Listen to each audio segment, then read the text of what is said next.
दार्जिलिङ स्थित जीडीएनएस हलमा भारतीय जनता पार्टीको एक कार्यक्रमको आयोजनामा दार्जिलिङका विभिन्न क्षेत्रका विभिन्न राजनैतिक दलहरू त्यागेर लगभग 500 घरले भारतीय जनता पार्टीमा समर्थन जनाएका छन्। यस कार्यक्रममा दार्जिलिङका सांसद राजु बिष्ट साथै भारतीय जनता पार्टी राज्य सभापति, दार्जिलिङका केन्द्रीय समितिका सभापति साथै बीजेपी नेतृत्वहरूलाई दार्जिलिङको रेलवे स्टेसनदेखि नै भव्य स्वागत जनाउँदै रेलीको साथ जीडीएनएस सम्म लगे पश्चात सभामा सम्पन्न भएको थियो। हेर्नुस् खबर विस्तारमा।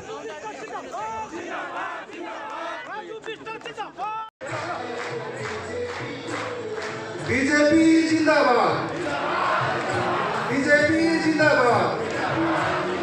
स्वागतम स्वागतम, सुगंधदा स्वागतम, राजू जी स्वागतम, स्वागतम स्वागतम, सुगंधदा स्वागतम, राजू जी स्वागतम।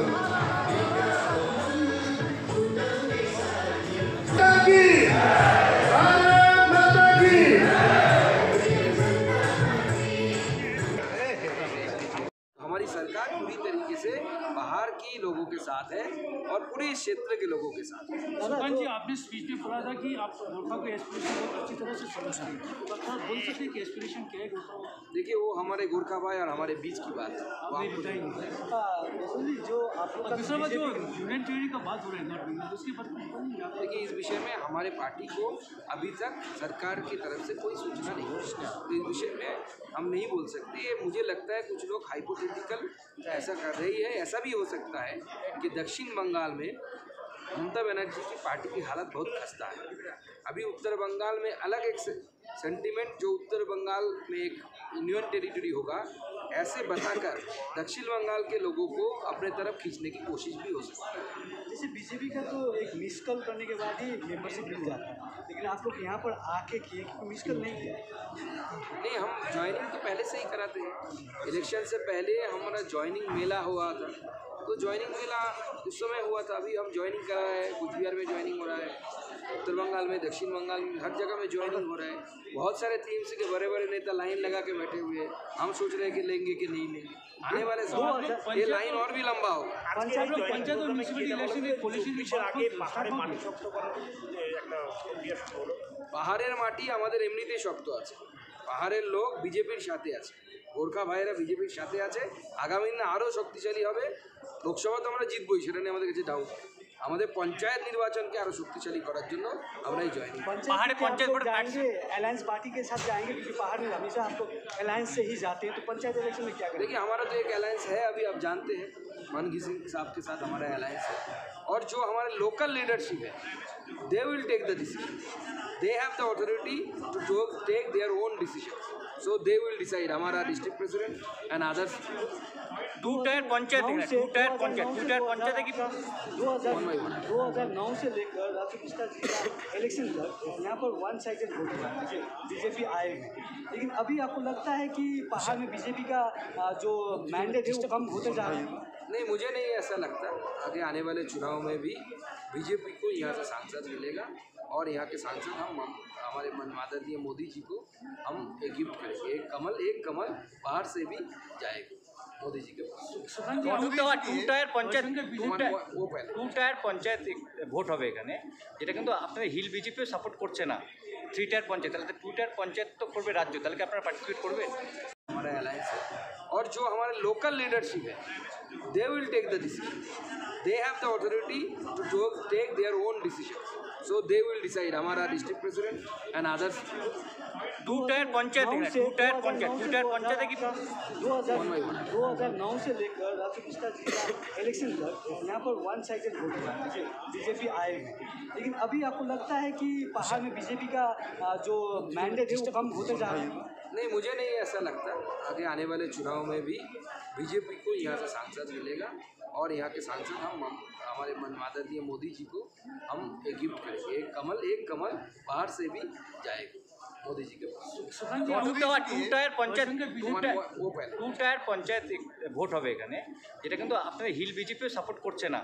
3 টায়ার পঞ্চায়েত, তাহলে 2 টায়ার পঞ্চায়েত তো করবে রাজ্য, তাহলে কি আপনারা পার্টিসিপেট করবেন?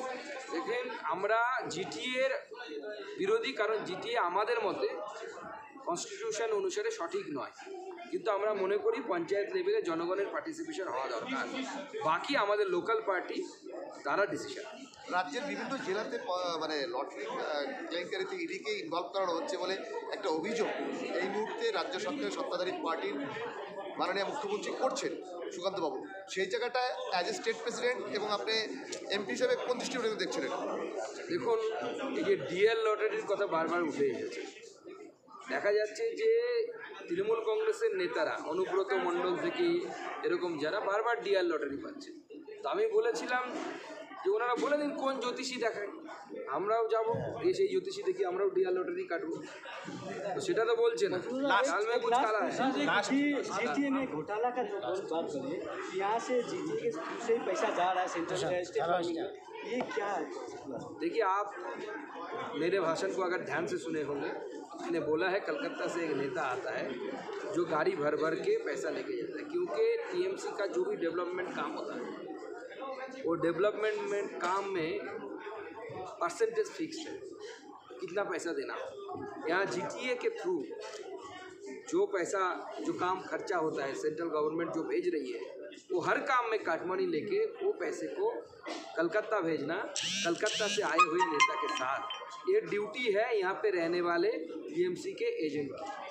पहले इतिहास में हुआ करते थे कि दिल्ली का बादशाह जागीरदार को इलेक्ट करते थे कहीं कहीं पे। तो ये जो करता हूँ क्योंकि दार्जिलिंग की यात्रा हो और दार्जिलिंग के हमारे खूबसूरत और बहुत ही होनहार प्रेस के साथियों से ना मिले तो दार्जिलिंग की यात्रा अधूरी होती है।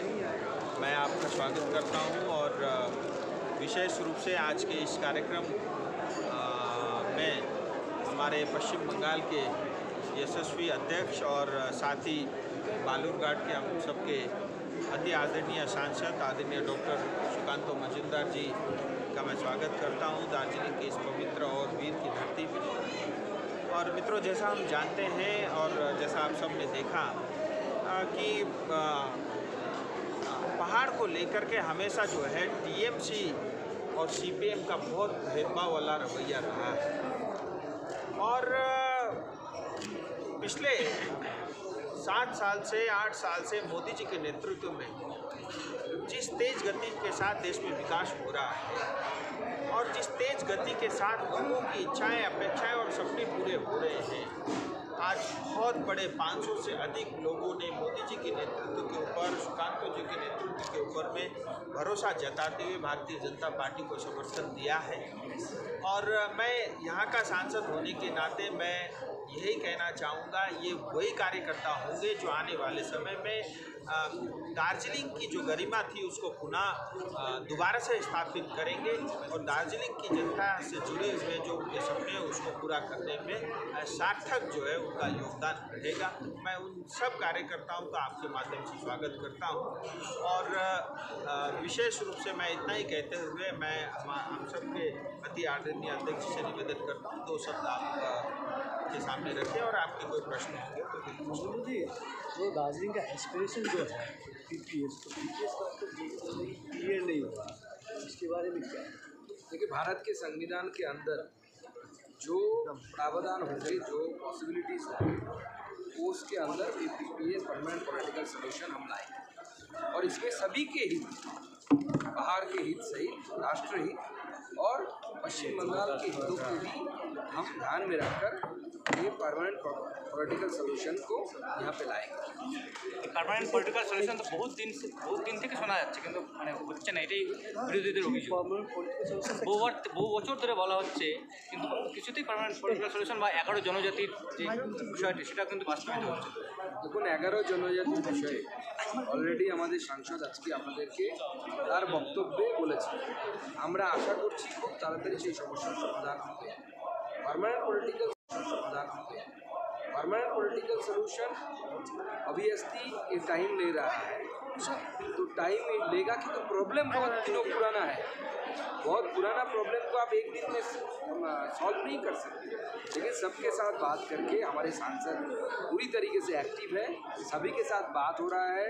यहाँ तक कि हमारे डिस्ट्रिक्ट कमेटी जो है वो हमारे राष्ट्रीय अध्यक्ष जी के साथ मिल के आई है हमारे सांसद की उपस्थिति में। तो बहुत जल्दी इस विषय में समाधान आएगा ऐसा हमें लगता है। বিমল গুরুং গোর্খাল্যান্ড নিয়ে দিল্লিতে মিটিং করবে 10-11। अच्छा আমি কোন लैंग्वेज रिप्लाई करूँ? বিমল গুরুং जिस लैंग्वेज में क्वेश्चन करेंगे मैं বিমল গুরুং 10-11 দিল্লিতে গোর্খাল্যান্ড নিয়ে মিটিং করবে এবং সেই বিষয়ে আপনাদের কতটা সমর্থন মানে বা বিমল গুরুং সাথে কোনো রকম আলোচনা করবেন কিনা? আমাদের সাথে বিমল গুরুং সাহেবের এই মুহূর্তে কোনো আলোচনা হয়নি। কিছু লোক দিচ্ছে প্রচার করছে যে গতকাল নাকি আমার তার সাথে মিটিং হয়েছে, এই ধরনের কোনো মিটিং হয়নি। এই দিল্লির মিটিং নিয়ে কি বলবে? देखो সেই বিষয়ে তার বিষয় তার বলবে, তার पार्टिर বিষয়। सुकांत जी, विमल जी ने आज कहा जो यस्टरडे शिलीगुड़ी प्रेस मीट में कहा जो आने वाला चुनाव 2024 की चुनाव में उनकी मुद्दा जो है बाहर की जो मुद्दा है उनने जो सेंट्रल पार्टी ने साथ देंगे उनको चुनाव में उन्हें साथ देंगे। और दूसरी बात ये कहा आपने कहा जो बहुत दिन से मुद्दा पड़ा रहा, लेकिन 2 टेनर आप लोग को सत्ता में है, फर्स्ट टेनर तो खत्म हो चुके हैं, इंतजार के वक्त कितना लंबे होंगे पहाड़वासी के लिए? देखिए बाहर के लोगों को समझना है और सबको धीरज रखना है, धीरज के साथ इसका सलूशन आएगा क्योंकि ये बहुत लंबा प्रॉब्लम है, कुछ 2 दिन का 4 दिन का प्रॉब्लम नहीं है।